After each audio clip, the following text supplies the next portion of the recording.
The beautiful thing about this conversation with Xbox and PlayStation's position in the market is the conversation continues to go on because the awareness needs to be spread. Those who engage in the conversation, I'm not talking about those who say console war is stupid, we just need to play games and all that. I know you're not interested. Very honest with you. I don't even know why you're watching the videos, to be honest. I can maybe see you're curious, okay, perhaps, but there's some of us who are kind of vested in the conversation. So I think all of this is appropriate for us, at the end of the day, right? I got a very interesting comment from an audience member. A lot of our videos here in the channel, they are actually, spurned by comments that people make. If you make a comment, once in a while I'll go through them, I'll see them. If I think, it might be interesting to me, I'll respond and I'll make a video response. It really does give us the room to be able to kind of take time to address, certain sentiments, to point out what people may be thinking, and it's actually an interesting way to make original content. That's, you're not necessarily having to do any gimmicks. You're literally engaging with your audience. It's the way I've learned to do YouTube since about 2016. And to be honest, even if it may not bring all the best views in the world, it's interesting to me. But this audience member of mine said, how to milk a cow. I would say how to beat a dead horse. Actually, if we wanted to go with some kind of a animal, I don't know, whatever it is. Anyways, I can safely say I've never come across a channel or even an Xbox fanboy that has done this much content. Well, I wouldn't know. I don't watch Xbox fan content. I've seen a few videos, but I'm not, invested in that. I'm more of a PC player. The reason I got back into this conversation and I've decided that I'm going to put my foot on this, gas pedal is just because there are too many lies out there. It's just insane. Not only that, again, when I made my videos, I showed you about 5 years ago, I think I made a total of, maybe 5 videos on the whole subject that entire time. I had seen this move in the gaming industry at the time, so coming over on this side and maybe pointing it out on this channel little by little and seeing the way people responded, PlayStation fans attacked me. My own PlayStation fans attacked me when I tried to show them what was going on. Xbox fans attacked me when I told them that their exclusives weren't going to stay that long anymore in their ecosystem. And so what I decided to do, if I was sure about what I was saying, I needed to keep saying it. And I do believe I need to keep saying it. So the number of videos, I don't know how that bothers the person who has control over what they watch. However, if the number of videos is a kind of metric of some sort, I think that's a distraction from the argument. Okay?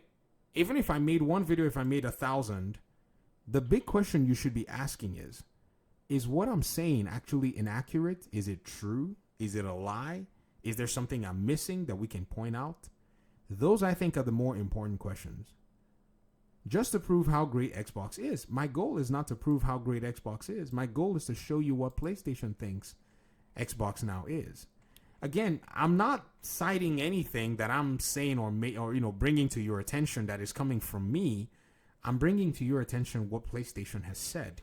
And the reason I do it all the time is because we're going to see a video or we're going to see a comment, we're going to see something that tries to deny, minimize, or sidestep this. In fact, this document right now, the latest one is that I'm seeing comments from folks saying that this document makes sense to only have been in a context where PlayStation thought that Xbox was going to only give them a 3-year deal.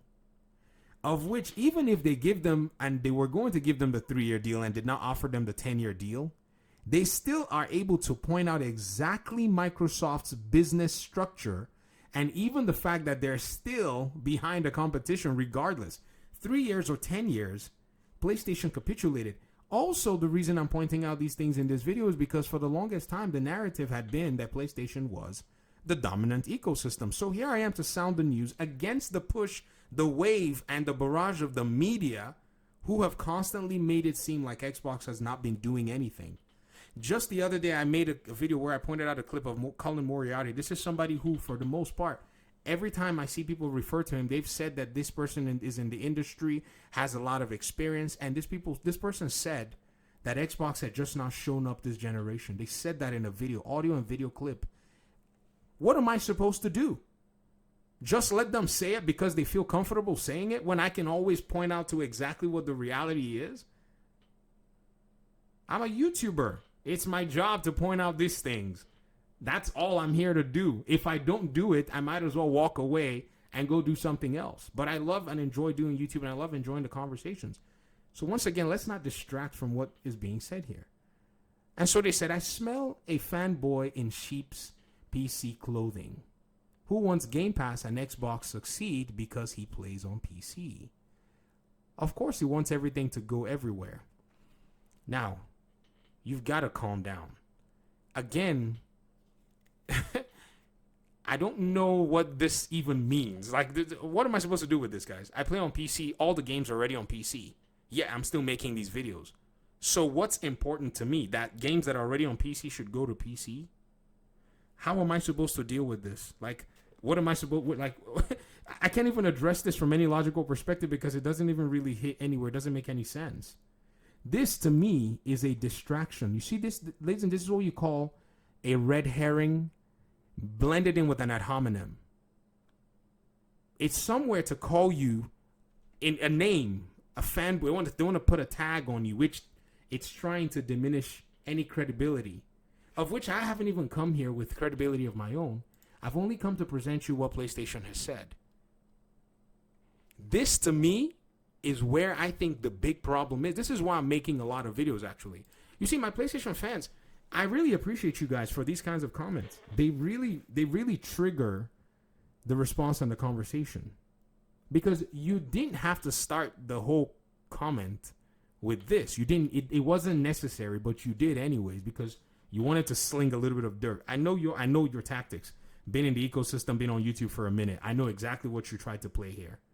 But the thing is, it doesn't work.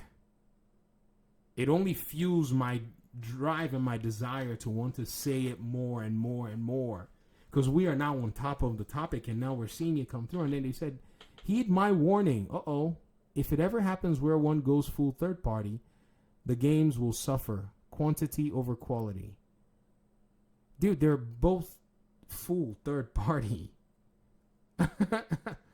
No. You got to understand that both PlayStation and Xbox are already full third party, wielding a box and carrying it everywhere. This is not an overstatement. This is not hyperbole. This is every game now that PlayStation and Xbox, develops will have a PC pipeline in it. That's all you need to be third party.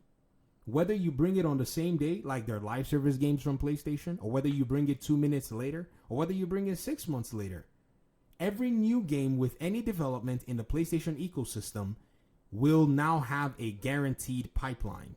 That's where you go full third party. You don't have to be Sega to go full third party. 2016 marked the full third party life of Xbox. And around 2020 or 2016, 2018 or so, when Horizon Zero Dawn came to the PC platform, that marked the full third party life of PlayStation. That's when full third party was a thing. Just because they have a box doesn't mean jack squat. Simple. Then they said this. It's money, the strategy that was put in place and how it's paying off buckets. Okay, I don't understand what that means, but I guess you're probably trying to say that the strategy is pretty much in to bring money. And they say, yeah, we all know that Xbox had no choice. We know that. No one is arguing that Xbox had a choice. But to do this because of poor console sales and, more important, lack of Game Pass growth and subscriptions, no. Game Pass was born out of poor console sales. Game Pass was grown out of poor console sales. Game Pass and even the console, even though they may not be growing as the new metric now is, because at first Game Pass was irrelevant, now Game Pass isn't growing. A lot of my PlayStation fans like to shift the box. They like to shift the goalposts all the time. They are still part of Xbox's ecosystem. 34 million paying subscribers and possibly more after Call of Duty is not a small thing. Look at it here. Even PlayStation, and that's why it's good to look at PlayStation, how they see it. You see, let me just be honest with you, my fellow PlayStation fanboys. I'm not really concerned how you see the gaming industry. Honestly, this has taught me a big lesson. I used to be very concerned. I used to be like, okay, what's going on here? But when I started seeing y'all basically deny, diminish, downplay, distort it really taught me a lesson. I was like, man, I cannot believe how we are sitting in a post-truth world and almost everybody is behaving like a relativist. When in reality, concrete evidence is in front of you. Like the evidence is so concrete, drops on your toe, you're going to need a doctor. Yeah, everyone is pretending like they don't know what's going on. I saw the media do it. I saw a lot of PlayStation fans do it. So I got to make these videos. I'm sorry I have to. No, I'm not sorry, but, you know, Xbox division within the Microsoft Corporation, and no matter how much money Microsoft is worth, if a division is not hitting its metrics like any other business, they are fallible. Of course, closure of jobs, rebranding, etc. We've seen the same with Sony and PlayStation. Look at Bungie. They didn't hit their metrics after they got bought and given all that money. So guess what? They're now blending them into the PlayStation pipeline. They're both in this. They're both the same. See, I'm glad you're saying this because I've been trying to show everybody that PlayStation is just like everybody else. So you putting Xbox here, we could just literally take Xbox, substitute it for PlayStation, and substitute Microsoft for Sony. And I think at the end of the day, we're going to come up with the same conclusions. Yes, they're making money. The bread and butter for Xbox is Game Pass. Well, it's part of the bread and butter. It's a piece of the puzzle. There's Game Pass console, PC, and subscription. There's Game Pass subscription or other subscription, console, and PC. You see, that's the thing. They never hinge their business model on one thing. It's people that are out here. Even when Sony is saying, guys, it's a multilateral strategy, they're trying to hang everything on Game Pass. So this is why there's always the misunderstanding. Yet they would have, they would have 10 million of subscriptions on top of that. Already have okay, I don't know what it is. That's not the case. Game Pass has stagnated, and the ecosystem you keep talking about is not performing despite the fact that you can play on cloud, PC, mobile, laptop, Fire Stick. The numbers don't lie. The numbers are here to tell you that this piece of the pie is growing. Goodness gracious, how many times are we going to say this stuff? Again, PlayStation fanboys, here's what you are doing. You first said that Xbox did not sell consoles. So Xbox was like, okay, we've sold only half the number of consoles y'all have sold, right? How are we going to make it up? Let's go to PC. They went to PC, they made up that number. Oh, cool. While they were making up the number, it didn't happen overnight. They decided that they were going to add subscription at the same time. Basically, 2017 or so, Game Pass comes into the mix. Game Pass has already grown to a point of which even the PC numbers that are going to buy Xbox games, they've probably reached their saturation point anyways. So now you have a coupled strategy where they've not only made up, and PlayStation is saying it and saying that their pillars are outdated, but somehow you want to hang all of PlayStation's business model on Game Pass. But that's not how the business model is structured. Even PlayStation is telling you. Look at that. Look at how this is going on. The numbers don't lie. Dude, the numbers are telling you that that's a piece of their ecosystem. 50% console, 50% subscription, and 60% PC. What's Sony's play on the PC side? Sony's only the console. Sony is literally locked into the console and had nothing else, and eventually saw that the PC was viable and started coming to PC. So we're yet to see that percentage from Sony, and they don't have a subscription model like Game Pass. Even they say it because it's an elusive subscription model. They put it in here: premium content, best in class games. They've looked at it and said, "This we can't do it." Then they said this: they're making loads of money, but the service needed to get you into the ecosystem, Game Pass, is performing poorly. It's because you're holding that one ecosystem. You made the same mistake with the console. You held on to that metric, and then when you found out that, that metric was not what they solely depend on, you've now moved the goalpost to Game Pass. But again, we're telling you that it's not the only platform, it's not the only metric that they're dependent on. Next thing you know, you're going to move it to PC and say, well, the Steam numbers are not impressive. But we're telling you that, guys, it's the combination of all of them. That's all it is. So all this talk about, unfortunately, Xbox is not a popular brand anywhere else in the world, and that's a big issue, especially if they're trying to grow and garner new Game Pass subscribers. Well, they're trying to grow in other parts of the world. However, they now have enough comfort level to focus on that growth. I've had to spend 14 minutes explaining this to you, something that I'm sure that you probably are already aware of. Or maybe you're not aware. Maybe it's more expedient that you quickly join the narrative of everybody and start chanting that Xbox is dead and Xbox is not growing and all of this stuff. When in reality, the evidence is right in front of you, and you know that their ecosystem is a multifaceted, three-pronged, for the most part, approach. So you sit down and you fixate on Game Pass, you miss the whole picture. You fixate on console, you miss the whole picture. That's exactly how they grew. That's exactly how they're here.